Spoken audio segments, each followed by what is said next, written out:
Hello everyone, welcome back to my YouTube channel. आप सभी का मेरे यूट्यूब चैनल पे बहुत बहुत स्वागत है। आज के वीडियो लेक्चर में मैं आप सभी के बीच में प्रोसेस ऑफ अकाउंटिंग या अकाउंट्स के जो गोल्डन रूल्स हैं, हम अकाउंट्स को कैसे सॉल्व करते हैं, क्योंकि कॉमर्स 11th में आने के बाद ही अकाउंट्स को अच्छे तरीके से समझने के लिए हमें इसके सारे रूल्स को पता होने का बहुत ज़्यादा ज़रूरी है। ज़्यादा ही टेंशन नहीं लेते हुए बहुत ही जेंटली हम सारे ही टॉपिक्स को बहुत ही स्मूथली कवर करेंगे और हम समझेंगे और एकदम मस्त स्कोरिंग मार्क्स लेकर आएंगे।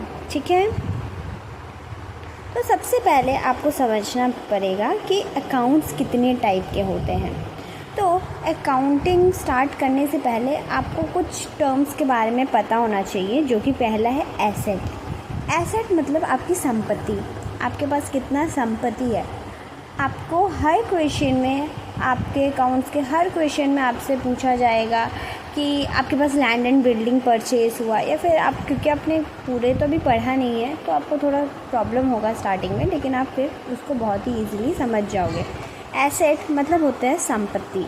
लैंड, बिल्डिंग, कैश, ये भी काफ़ी तरीके का होता है, जो कि मैं आगे चल के आपको सारी चीज़ें ही बता दूँगी।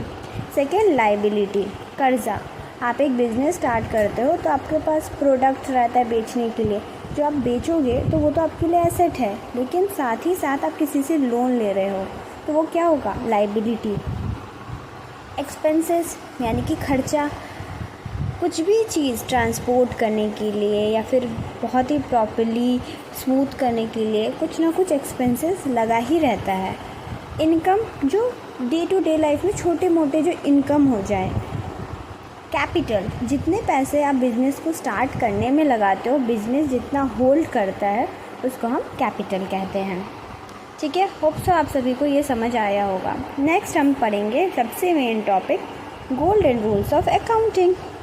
तो गोल्डन रूल्स ऑफ अकाउंटिंग को 3 पार्ट में डिवाइड किया हुआ है, रियल अकाउंट, पर्सनल अकाउंट और नॉमिनल अकाउंट। सबसे पहले हम रियल अकाउंट को पढ़ेंगे। रियल अकाउंट हमें एसेट के बारे में कहता है कि एसेट्स भी काफ़ी तरीके का हो सकता है। कैश हो सकता है, लैंड एंड बिल्डिंग होगा, क्योंकि संपत्ति एक तरीके का थोड़ी होता है, काफ़ी सारी चीज़ों का होता है। तो इसका एक रूल बनाया गया है जो आपको अच्छे तरीके से लर्न होना चाहिए।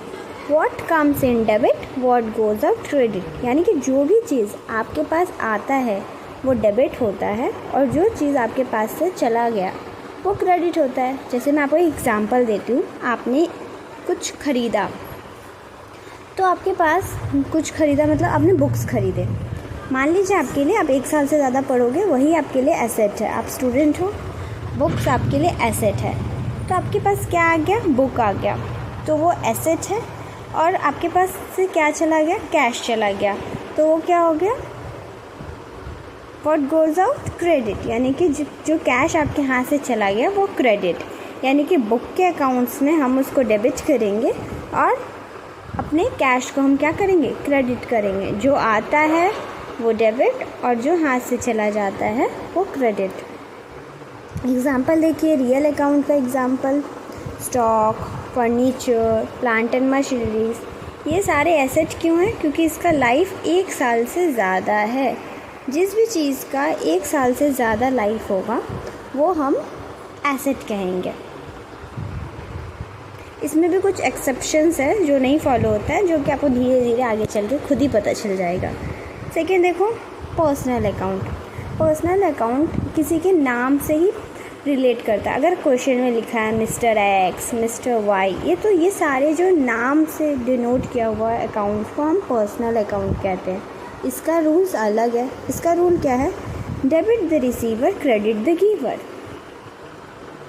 डेटर्स डेबिट होता है, जो हमें कुछ देता है, ठीक है, और क्रेडिट द गिवर, इसका ये बेसिकली रूल ही है, debit the receiver, credit the giver. और इसका अप्लाई हम जनरल एंट्री में करेंगे, जिसके क्वेश्चन सॉल्व करेंगे तो आपको बहुत ही अच्छे तरीके से समझ आ जाएगा। अभी आप बस रूल देखते चलो। जैसे एग्जांपल देखो, नेम ऑफ एनी इंडिविजुअल या कंपनी, किसी का भी नेम इन्वॉल्व हो, कोई कंपनी इन्वॉल्व हो, तो वो किस में आ जाता है, पर्सनल अकाउंट में आ जाता है। नॉमिनल अकाउंट मतलब डे टू डे लाइफ के एक्सपेंसेस या कुछ छोटा मोटा गेन के लिए जो सडनली अकाउंट हम ओपन करते हैं उसको हम नॉमिनल अकाउंट कहते हैं, जिसका मतलब आज खुला कल वो बंद भी हो सकता है, हमें उससे कोई मतलब नहीं है, वो कभी भी स्टार्ट हो जाता है कभी भी ख़त्म हो जाता है। इसका एक बेसिक सा रूल है, debit the expenses and losses, credit the income and gain. जितने भी खर्चे होते हैं उसको हम डेबिट करते हैं और जितने भी इनकम होती है उसको हम क्रेडिट करते हैं। जैसे देखो सेल आपने बेचा तो आपके लिए क्या होगा, आप सोच सकते हो, आप दो पर्सपेक्टिव से सोच सकते हो कि आपने सेल खुद से किया या किसी से लिया हुआ सेल आपने ख़रीदा है। अगर आपको इनकम हो रहा है, अगर सेल पे इनकम हो रहा है तो वो क्रेडिट हो जाएगा, और वही सेल पे अगर आपका खर्चा है तो वो डेबिट हो जाएगा।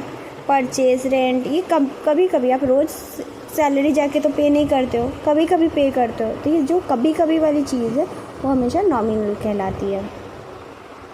चलो हम उसकी कुछ क्लासिफिकेशंस अकाउंट्स का देख लेते हैं, जिससे आपको क्वेश्चन को सॉल्व करने में और क्लियरिफिकेशन आएगा। जैसे सैलरी क्या होता है, नॉमिनल अकाउंट होता है। क्यों? क्योंकि इसको हम कभी कभी ओपन करते हैं। गुप्तास एंड ब्रदर नेम से ही पता चल रहा है कि ये एक पर्सनल अकाउंट है।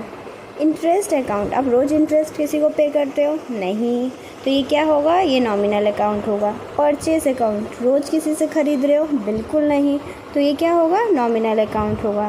प्लांट एंड मशीनरी, आप रोज़ ख़रीद रहे हो? पॉसिबल ही नहीं, ये एक एसेट है, आप इसको बहुत टाइम तक यूज़ करोगे, इसकी लाइफ 1 साल से ज़्यादा है। जिसकी लाइफ भी 1 साल से प्लस होगी वो रियल अकाउंट यानी एसेट में जाएगा। कमीशन, रोज़ आप पे नहीं कर रहे हो, नॉमिनल है। सेल्स रोज़ हो, पॉसिबल नहीं है, नॉमिनल है। कैपिटल अकाउंट पर्सनल अकाउंट है। क्यों? पहला ही बात आपका, क्योंकि किसी के नाम से है। कैपिटल क्या, कोई एक मिस्टर एक्स है, उसने अपने कैपिटल लगाया 10 लाख रुपए, तो मिस्टर एक्स ने लगाया, तो ये क्या है, वो मिस्टर एक्स का पर्सनल कैपिटल है, तो कैपिटल हमेशा पर्सनल अकाउंट कहलाता है। लोन अकाउंट क्या होता है, लोन अकाउंट भी पर्सनल अकाउंट होता है। हर इंसान तो लोन नहीं लेता ना, कोई पर्टिकुलर पर्सन लोन लेता है। मैं आज लोन ले रही हूँ तो मेरे नाम पे लोन होगा, तो ये मेरा पर्सनल अकाउंट कहलाएगा। कैश अकाउंट रियल अकाउंट है, ठीक है। बैंक अकाउंट रियल अकाउंट है। आप बोलोगे कि बैंक में भी तो नाम रहता है, लेकिन ये तो हमारे लिए एक तरीके का एसेट का काम करता है। आप बैंक हर टाइम यूज़ कर सकते हो, जब भी आपको कहीं पेमेंट वगैरह करना है, ये इसका लाइफ के 1 साल से ज़्यादा रहता है। ड्राइंग्स अकाउंट पर्सनल अकाउंट है। अपने खर्चा, कोई भी अपने पर्सनल यूज़ के लिए बिज़नेस से पैसा निकालना को ही ड्राइंग्स कहते हैं, ठीक है। हमेशा याद रखना ड्राइंग्स किसे कहते हैं। मतलब मान लो आपका एक कार का शॉप है, आपने एक कार अपने पर्सनल यूज़ के लिए निकाल लिया, जो वो एक कार है उसी को हम क्या कहेंगे, ड्राइंग्स। तो ये ऐसे कैपिटल से निकाला हुआ है, कैपिटल आपके नाम का है, तो ये भी पर्सनल अकाउंट कहलाता है। होप सो आपको मेरी वीडियो बहुत ही पसंद आई होगी। Don't forget to like, share, comment. इसकी बाकी के नेक्स्ट पार्ट मैं अपने नेक्स्ट वीडियो लेक्चर में प्रॉपर्ली कंप्लीट कराऊंगी। And don't forget to like, share, comment. Thank you.